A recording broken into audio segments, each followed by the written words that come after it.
Chapter 21, we turn back to Dr. Seward's diary, the 3rd of October, the next day.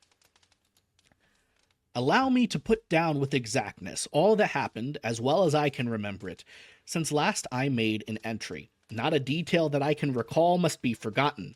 In all calmness I must proceed.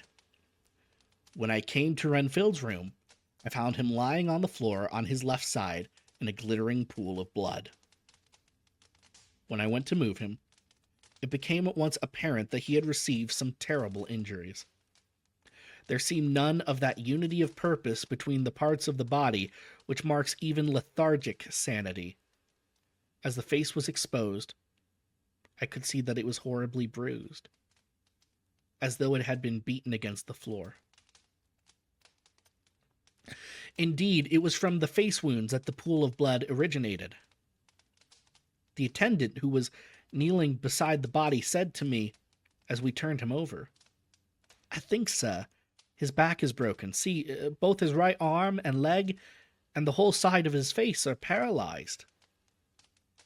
How such a thing could have happened puzzled the attendant beyond measure. I understand it. He seemed quite bewildered, and his brows were gathered in as he said, "I can't understand the two things. He could mark his face like that by beating his own face on the floor. I saw a young woman do it at once at the Eversfield Asylum before anyone could stop her. And I suppose he might have broke his neck by falling out of bed if he got an awkward kink, but for the life of me, I can't imagine how the two things occurred. If his back was broke, he couldn't beat his head. And if his face was like that before he fell out of bed, there would be marks of it." Yeah, this is very, very strange. I said to him, "Go to Dr. Van Helsing and ask him kindly to come here at once. I want him without an instant's delay." The man ran off, and within a few minutes the professor, in his dressing gown and slippers, appeared. When he saw Renfield on the ground, he looked keenly at him a moment and then turned to me. I think he recognized my thought in his eyes, for he said very quietly, manifestly for the ears of the attendant, "What a sad accident! He will need very careful watching and much attention. I shall stay with you myself, but I shall first dress myself. If you shall remain, I shall in a few moments rejoin you."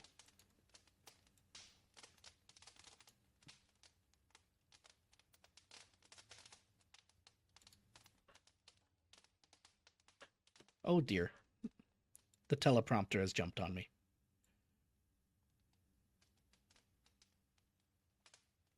Let me find where I was.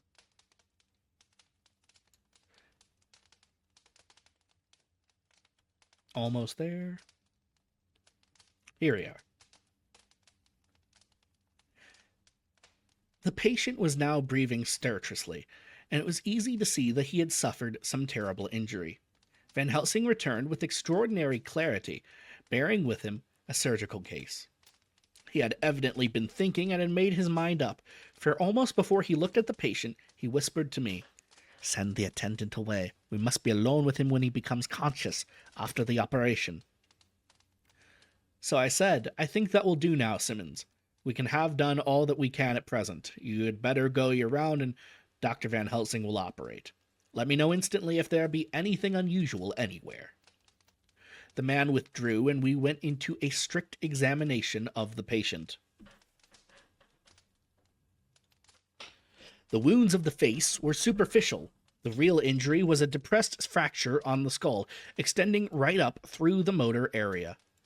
The professor thought a moment and said, "We must reduce the pressure and get back to normal conditions as far as can be.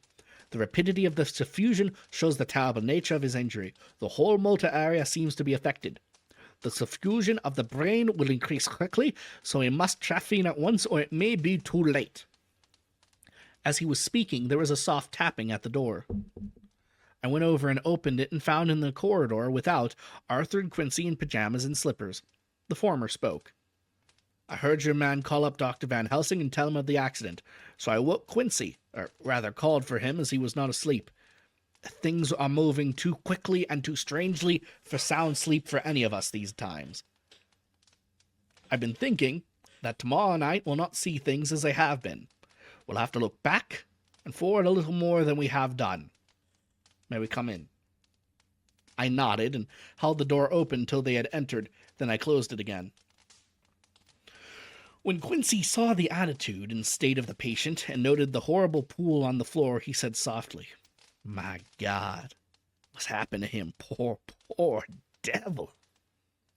I told him briefly, and added that we expected he would recover consciousness after the operation, for a short time, at all events.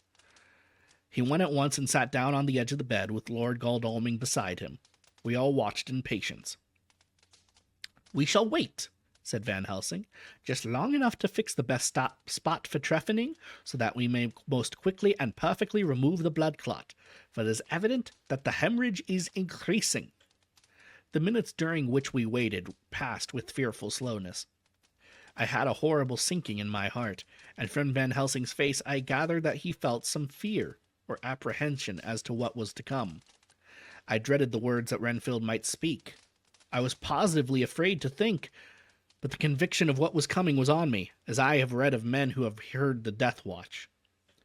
The poor man's breathing came in uncertain gasps. Each instant, he seemed as though he would open his eyes and speak, but then would follow a prolonged, stertorous breath, and he would relapse into a little more fixed insensibility. Inured as I was to sick beds and death, this suspense grew and grew upon me. I could almost hear the beating of my own heart, and the blood searching through my temple sounded like blows from a hammer. The silence finally became agonizing. I looked at my companions one after another, and saw from their flushed faces and damp brows that they were enduring equal torture. There was a nervous suspense over us all, as though overhead some dread bell would peal out powerfully when we should least expect it. At last there came a time when it was evident that the patient was sinking fast. He might die at any moment. I looked up at the professor and caught his eyes fixed on mine. His face was sternly set as he spoke. "There's no time to lose. His words may be worth many lives. I have been thinking so as I stood here. It may be there is a soul at stake. We shall operate just above the air." Without another word, he began the operation. For a few moments the breathing continued to be stertorous. Then there came a breath so prolonged that it seemed as though it would tear open his chest. Suddenly his eyes opened and became fixed in a wild, helpless stare. This was continued for a few moments, and then it softened into a glad surprise, and from his lips came a sigh of relief. He moved convulsively, and as he did so said, "I'll be quiet, doctor. Tell them to take off the strait waistcoat. I've had a terrible dream, and it has left me so weak that I cannot move. What is wrong with my face? It feels all swollen. It smarts dreadfully." He tried to turn his head, but even with the effort, his eyes seemed to grow glassy again, so I gently put it back. Then Van Helsing said, in a quiet, grave tone, "Tell us your dream, Mr. Venfield." As he heard the voice, his face brightened through its mutilation, and he said, "That is Dr. Van Helsing. How good of you to be here. Give me some water. My lips are dry, and I shall try to tell you. I dreamed." He stopped and seeming fainted. I called quietly to Quincy, "The brandy, it is in my study, quick." He flew and returned with a glass, the decanter of brandy, and a carafe of water. We moistened his parched lips, and the patient quickly revived. It seemed, however, that his poor injured brain had been working in the interval, for when he was quite conscious he looked at me piercingly, with an agonized confusion which I shall never forget, and said, "I must not deceive myself. It was no dream, but all a grim reality." Then his eyes roved round the room. As they caught sight of the two figures sitting patiently on the edge of the bed, he went on, "If I were not sure already, I would know from them." For an instant his eyes closed, not with pain or sleep, but voluntarily, as though he was bringing all his faculties to bear. When he opened them, he said hurriedly, with more energy than he had yet displayed, "Quick, doctor, quick, I am dying. I feel that I have but a few minutes, and then I must go back to death. Or worse. Wet my lips with brandy again. I have something that I must say before I die, or before my poor crushed brain dies anyhow. Thank you. It was that night after you left me when I implored you to let me go away. I couldn't speak then, for I felt my tongue was tied, but I was as sane then, except in that way, as I am now. I was in an agony of despair for a long time after you left me. It seemed hours. Then there came a sudden peace to me. My brain seemed to become cool again, and I realized where I was. I heard the dogs bark behind our house, but not where he was." As he spoke, Van Helsing's eyes never blinked, but his hand came out and met mine and gripped it hard. He did not, however, betray himself. He nodded slightly and said, "Go on," in a low voice. Renfield proceeded. "He came up to the window in the mist as I had seen him often before, but he was solid then, not a ghost, and his eyes were fierce like a man's when angry. He was laughing with his red mouth. The sharp white teeth glinted in the moonlight when he took back over to the belt of trees, to where the dogs were barking. I wouldn't ask him to come in at first, though I knew he wanted to, just as he had wanted all along. Then he began promising me things, not in words, but by doing them." He was interrupted by a word from the professor. "How?" "By making them happen, just as he used to send in the flies when the sun was shining, great big fat ones with steel and sapphire on their wings, and big moths in the night with skull and crossbones on their backs." Van Helsing nodded to him as he whispered to me unconsciously, "The Carrantia atertropos of the sphinges, what you call the death's head moth." The patient went on without stopping. Then he began to whisper, "Rats, rats, rats, hundreds, thousands, millions of them, and every one alive, and dogs to eat them, and cats too, all lives, all red blood with years of life in it, and not merely buzzing flies." I laughed at him, for I wanted to see what he could do. Then the dogs howled, away beyond the dark trees and his house. He beckoned me to the window. I got up, and I looked out, and he raised his hands and seemed to call out without using any words. A dark mass spread over the grass, coming on like the shapes of a flame of fire, and then he moved the mist to the right and left, and I could see that there were thousands of rats, with their eyes blazing red, like his, only smaller. He held up his hand, and they all stopped, and I thought he seemed to be saying, "All these lives will I give you, I, and many more and greater through countless ages, if you will fall down and worship me." And then a red cloud, like the color of blood, seemed to close over my eyes, and before I knew what I was doing, I found myself opening the sash and saying to him, "Come in, Lord and Master." The rats were all gone, but he slid through into the room through the sash, though it was only open an inch wide, just as the moon herself has often come in through the tiniest crack and stood before me in all her size and splendor. His voice was weaker, so I moistened his lips with brandy again, and he continued, but it seemed as though his memory had gone on working in the interval, for his story was further advanced. I was about to call him back to the point, but Van Helsing whispered to me, "Let him go on. Do not interrupt him. He cannot go back, and maybe could not proceed at all if once he lost his thread of the thought." He proceeded, "All day I waited to hear from him, but he did not send me anything, not even a blowfly, and when the moon caught up, I was pretty angry with him.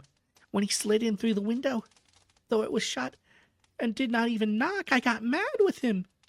He sneered at me, and his white face looked out of the mist of his red eyes gleaming as he went on, though he owned the whole place, and I was no one. He didn't even smell the same as he went by me. I couldn't hold him. I thought that somehow Mrs. Harker had come into the room." The two men sitting on the bed stood up and came over, standing behind him so that he could not see them, but where they could hear better. They were both silent, but the professor started and quivered. His face, however, grew grimmer and sterner still. Renfield went on without noticing. "When Mrs. Harker came in to see me this afternoon, she wasn't the same. It was like tea after the teapot had been watered." Here we all moved, but no one said a word. He went on. I didn't know that she was here till she spoke, and she didn't look the same. I don't care for the pale people. I like them with lots of blood in them, and hers had all seemed to run out. I didn't think of it at the time, but when she went away, I began to think, and it made me mad to know he had been taking the life out of her. I could feel the rest quivered as I did, but we remained otherwise still. So when he came tonight, I was ready for him. I saw the mist stealing in, and I grabbed it tight. I have heard that madmen have unnatural strength, and as I knew I was a madman, at times anyhow, I resolved to use my power. And he felt it too, for he had to come out of the mist to struggle with me. I held tight, and I thought I was going to win, for I didn't mean him to take any more of her life till I saw his eyes. They burned into me, and my strength became like water. He slipped through it, and when I tried to cling to him, he raised me up and flung me down. There was a red cloud before me and a noise like thunder, and the mist seemed to steal away under the door. His voice was becoming fainter, and his breath more stertorous. Van Helsing stood up instinctively. "We know the rest now," he said. "He is here, and we know his purpose. It may not be too late. Let us be armed, the same as we were the other night, but lose no time. There is not an instant to spare." There was no need to put our fear, nay our conviction, into words. We shared them in common. We all hurried and took from our rooms the same things we had when we entered the Count's house. The professor had his ready, and we met in the corridor. He pointed to them significantly as he said, "They never leave me, and they shall not till this unhappy business is over. Be advised also, my friends, it is no common enemy we deal with. Alas, alas, that the dear Madam Mina should suffer!"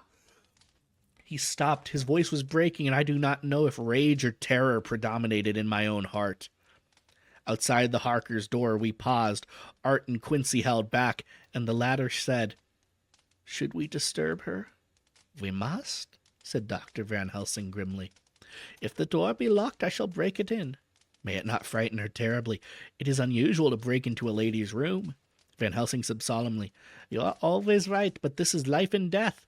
All chambers are alike to the doctor, and even were they not, they are as all as one to me tonight. Friend John, when I turn the handle, if the door does not open, do put your shoulder down and shove. And you too, my friends. Now!" He said he turned the handle as he spoke, but the door did not yield. We threw ourselves against it. With a crash, it burst open, and we almost fell headlong into the room. The professor did actually fall, and as I saw across him as he gathered himself up for his hands and knees, what I saw appalled me. I felt my hair rise like bristles on the back of my neck, and my heart seemed to stand still.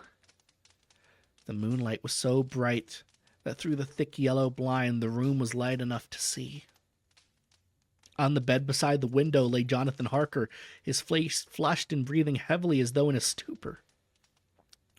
And kneeling on the edge of the bed, facing outwards, was the white-clad figure of his wife. By her side stood a tall, thin man clad in black. His face was turned from us, but the instant we all recognized the Count in every way, even to the scar on his forehead. With his left hand he held both Mrs. Harker's hands, keeping them away from her arms at full tension. His right hand gripped her by the back of the neck, forcing her face down on his bosom. Her white nightdress was smeared with blood, and a thin stream trickled down the man's bare breast, which was shown by his torn open dress. The attitude of the two had a terrible resemblance to a child forcing a kitten's nose into a saucer of milk to compel it to drink. As we burst into the room, the Count turned his face, and the hellish look that I had heard described seemed to leap into it. His eyes flamed red with devilish passion. The great nostrils of the white aquiline nose opened wide and quivered at the edge, and the sharp teeth, the white sharp teeth, behind the full lips of the blood-dripping mouth, champed together like those of a wild beast. With a wrench, he threw his victim back upon the bed as though hurled from a height. He sprang and turned towards us, but at this time the professor had gained his feet and was holding towards him the envelope which contained the sacred wafer. The Count suddenly stopped, just as poor Lucy had done outside the tomb, and cowered back. Further and further back he cowered, as we, lifting our crucifixes, advanced. The moonlight suddenly failed as a great black cloud sailed across the sky, and when the gaslight sprang up under Quincy's match, we saw nothing but a faint vapor. This, as we looked, trailed under the door, with which the recoil from it bursting open had swung back to its old position. Van Helsing, Art, and I moved to Mrs. Harker, who by this time had drawn her breath, and with it had given a scream so wild, so ear-piercing, so despairing, that it seemed to me now that it will ring in my ears till my dying day. For a few seconds she lay in her helpless attitude in disarray.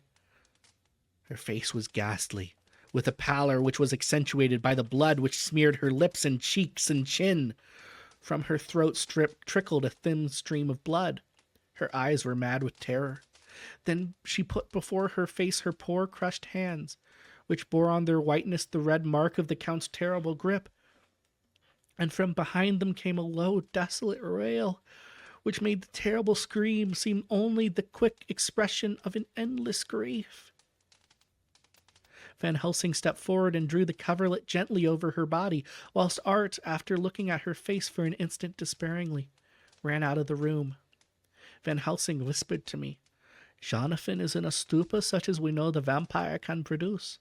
We can do nothing with poor Madame Mina for a few moments till she recovers herself. I must wake him." He dipped the end of a towel in cold water and began to flick it on his face, his wife all the while holding her face between her hands and sobbing in a way that was heartbreaking to hear. I raised the blind and looked out of the window. There was much moonshine, and as I looked I could see Quincy Morris run across the lawn and hide himself in the shadow of a great yew tree. It puzzled me to think why he was doing this, but at the instant I heard Harker's quick exclamation as he woke to partial consciousness and turned to the bed. On his face, as there might well be, was a look of wild amazement. He seemed dazed for a few seconds, and then full consciousness seemed to burst upon him all at once as he started up. His wife was aroused by the quick movement and turned to him, with her arms stretched out as though to embrace him. Instantly, however, she drew them in again, and putting her elbows together, held her hands before her face, and shuddered till the bed beneath her shook. "In God's name, what does this mean?" Harker cried out. "Dr. Seward, Dr. Van Helsing, what is it? What has happened? What is wrong? Mina, dear, what is it? What does that blood mean? My God, has it come to this?" And raising himself to his knees, he beat his hands wildly together. "Good God, help us! Help her! Oh, help her!" With a quick movement, he jumped from bed and began to pull on his clothes, all the man in him awake at the need for instant exertion. "What has happened? Tell me all about it," he cried, without pausing. "Dr. Van Helsing, you love Mina, I know. Oh, do something to save her. It cannot have gone too far yet. Guard her while I look for him." His wife, through her terror and horror and distress, saw some sure danger to him. Instantly forgetting her own grief, she seized hold of him and cried out, No, Jonathan, you must not leave me. Don't leave me. I've suffered enough tonight, God knows, without the dread of his harming you. You must stay with me. Stay with these friends who will watch over you." Her expression became frantic as she spoke, and he yielding to her, she pulled him down sitting on the bedside and clung to him fiercely. Van Helsing and I tried to calm them both. The professor held up his little golden crucifix and said with wonderful calmness, "Do not fear, my dear.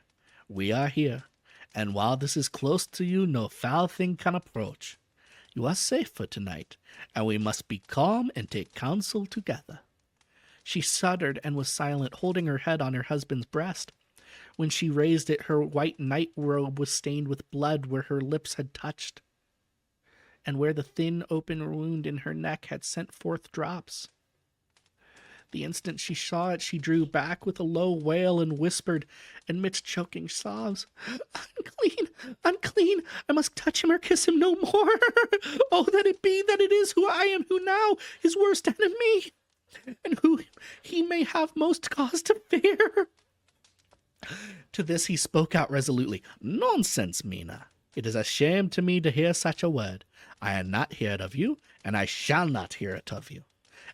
May God judge me by my deserts, and punish me with more bitter suffering than even this hour, if by any act or will of mine anything ever come between us. Oh, sorry, that was Harker. Imagine that without the accent. He put out his arms and folded her to his breast, and for a while she lay there sobbing. He looked at us over her bowed head, with eyes that blinked damply above his quivering nostrils. His mouth was set as steel. After a while her sobs became less frequent and more faint, and then he said to me, speaking with a studied calmness, which I felt tied to his nervous power to the utmost. And now, Dr. Seward, tell me all about it. Too well I know the broad fact. Tell me all that has been. I told him exactly what had happened, and he listened with seeming impassiveness, but his nostrils twitched and his eyes blazed as I told how the ruthless hands of the Count had held his wife in that terrible and horrid position, with her mouth to the opened wound in his breast. It interested me, even at that moment, to see, while the face of white passion set passion worked convulsively over the bowed head, the hands tenderly and lovingly stroked the ruffled hair. Just as I had finished, Quincy and Godalming knocked at the door. They entered in obedience to our summons. Van Helsing looked at me questioningly. I understood him to mean, if we were to take advantage of their coming, to divert, if possible, the thoughts of the unhappy husband and wife from each other and from themselves. So, on nodding acquiescence to him, he asked them what they had seen or done. To which Lord Godalming answered, I could not see him anywhere in the passage or in any of our rooms. I looked in the study, but though he had been there, he had gone. He had, however. He stopped suddenly, looking at the poor drooping figure on the bed. Van Helsing said gravely, Go on, friend Arthur. We want here no more concealments. Our hope now is in knowing all. Tell freely. So Art went on. He had been there, and though it could only have been for a few seconds, he made rare hay of the place. All the manuscript had been burned, and the blue flames were flickering amongst the white ashes. The cylinders of your phonograph, too, were thrown on the fire, and the wax had helped the flames. Here I interrupted. Thank God there is the other copy in the safe. His face lit for a moment, but fell again as he ran on. I ran downstairs then, but could see no sign of him. I looked into Renfield's room, but there was no trace there except... Again he paused. Go on, said Harker hoarsely, so he bowed his head and, moistening his lips with his tongue, added, except that the poor fellow is dead. Mrs. Harker raised her head. Looking from one to the other of us, she said solemnly, God's will be done. I could not but feel that Art was keeping something back, but as I took it that it was with a purpose, I said nothing. Van Helsing turned to Morris and asked, And your friend Quincy, have you any to tell? A little, he answered. It may be much eventually, but at present I can't say. I thought it well to know, if possible, where the Count would go when he left the house. I did not see him, but I saw a bat rise from Renfield's window and flap westward. I expected to see him in some shape go back to Carfax, but he evidently sought some other lair. He will not be back tonight, for the sky is reddening in the east and dawn is close. We must work tomorrow. He said the latter words through shut teeth. For a space of perhaps a couple of minutes there was silence, and I could fancy that I could hear the sound of our hearts beating. Then Van Helsing said, placing his hand very tenderly on Mrs. Harker's head, And now, Madam Mina, poor dear Madam Mina, tell us exactly what happened. God knows that I do not want you to be pained, but it is need that we all know. For now more than ever, has all work to be done quick and sharp and in deadly earnest.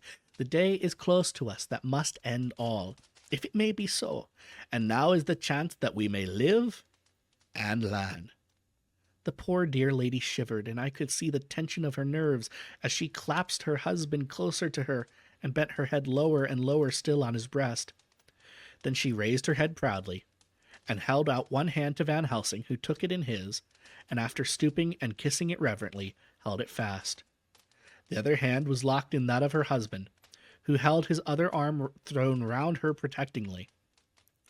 After a pause, in which she was evidently ordering her thoughts, she began, I took the sleeping draught which you had so kindly given me, but for a long time it did not act. I seemed to become more wakeful, and myriads of horrible fancies began to crowd in upon my mind. All of them connected with death and vampires, with blood and pain and trouble. Her husband involuntarily groaned as she turned to him and said lovingly, "Do not fret, dear. You must be brave and strong and help me through the horrible task. If you only knew what an effort it is to me to tell of all this fearful thing, you would understand how much I need your help." Well, I saw I must try to help the medicine to its work with my will, if it was to do me any good, so I resolutely set myself to sleep. Sure enough, sleep must have soon come to me, for I remember no more. Jonathan coming in had not waked me, for he laid by my side where next I remember. There was in the same room the same thin white mist that I had noticed before. But I forget now if you know of this. You'll find it in my diary, which I shall show you later. I felt the same vague terror which had come to me before, and the same sense of some presence. I turned to wake Jonathan, but found that he slept so soundly that it seemed as if it was he who had taken the sleeping draught, and not I. I tried, but I could not wake him. This caused me a great fear, and I looked around terrified. Then indeed my heart sank within me. Beside the bed, as if he had stepped out of the mist, or rather as if the mist had turned into his figure, for it had entirely disappeared, stood a tall, thin man all in black. I knew him at once from the description of the others. The waxen face, the high aquiline nose, on which the light fell in a thin white line, the parted red lips and the sharp white teeth showing between, and the red eyes that I had seemed to see in the sunset on the windows of St. Mary's Church at Whitby. I knew, too, the red scar on his forehead where Jonathan had struck him. For an instant my heart stood still, and I would have screamed out, only that I was paralyzed. In the pause he spoke in a sort of keen, cutting whisper, pointing as he spoke to Jonathan. "Silence. If you make a sound, I shall take him and dash his brains out before your very eyes." I was appalled and too bewildered to say or do anything. With a mocking smile, he placed one hand upon my shoulder and, holding me tight, bared my throat with the other, saying as he did so, "First, a little refreshment to reward my exertion. You may as well be quiet. It is not a first time or the second that your veins have appeased my thirst." I was bewildered, and strangely enough I did not want to hinder him. I suppose it is a part of the horrible curse that such is, when his touch is on his victim. And oh, my God, pity me. He placed his reeking lips upon my throat. Her husband groaned again. She clasped his hand harder and looked at him pityingly as if he were the injured one, and went on. I felt my strength fading away, and I was in a half swoon. How long this horrible thing lasted I know not, but it seemed that a long time must have passed before he took his foul, awful, sneering mouth away. I saw it drip with the flesh blood. The remembrance seemed for a while to overpower her, and she drooped and would have sunk down but for her husband's sustaining arm. With a great effort she recovered herself and went on. Then he spoke to me mockingly. "And so you, like the others, would play your brains against mine. You would help these men to hunt me and frustrate me in my designs. You know now, and they know in part already, and will know in full before long, what it is to cross my path. They should have kept their energies for use closer to home, whilst they played wits against me, who commanded nations and intrigued for them and fought for them. Hundreds of years before they were born, I was countermining them. And you, the best beloved one, are now to me flesh of my flesh, blood of my blood, kin of my kin, my bountiful winepress for a while, and shall be later on my companion and my helper. You shall be avenged in turn, for not one of them but shall need minister to your needs. But as yet you are to be punished for what you have done. You have aided in thwarting me. Now you shall come to my call. When my brain says, come to you, you shall cross land or sea to do my bidding. And to that end this. I have to pause for a moment. This is overwhelming me.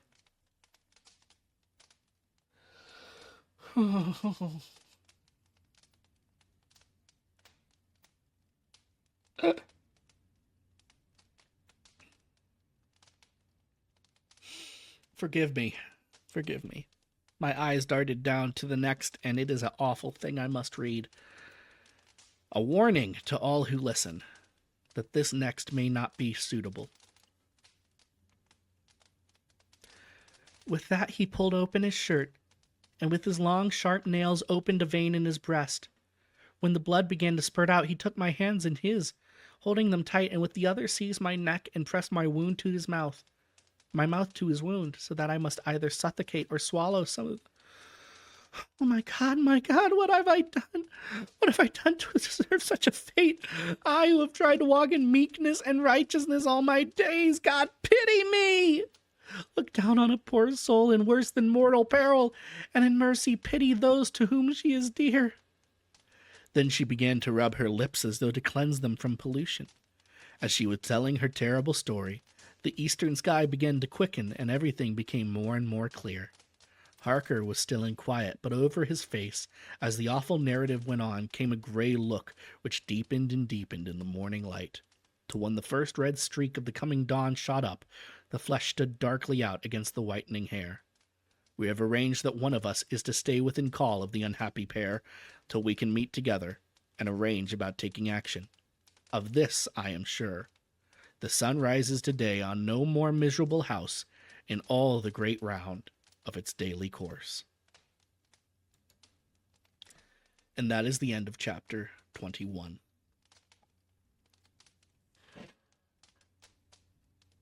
Mina.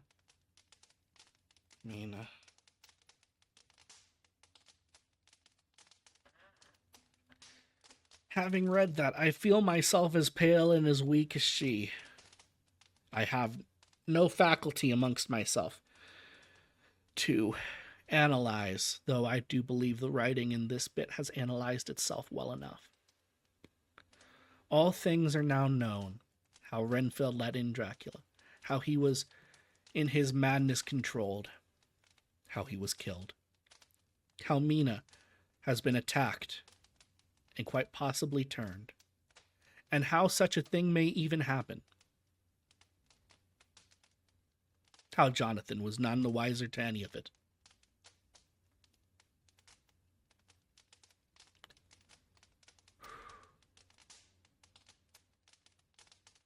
I will say this of Mr. Bram Stoker. In his characterization of all involved, he has in me engendered such a love and a fear and a pity that these men and women seem but all to be real. And in their realness, the heaviness of my heart is itself real. Such is a good writer, that he makes the impossible seem possible, and the make-believe engender belief.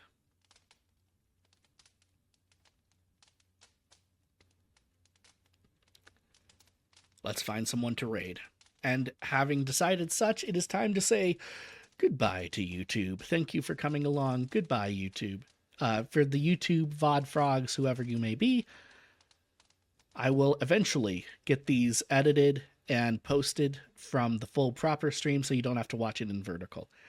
So don't worry. I'll leave this up for now in case you want to watch it. But I'll get the stream edited here in a bit.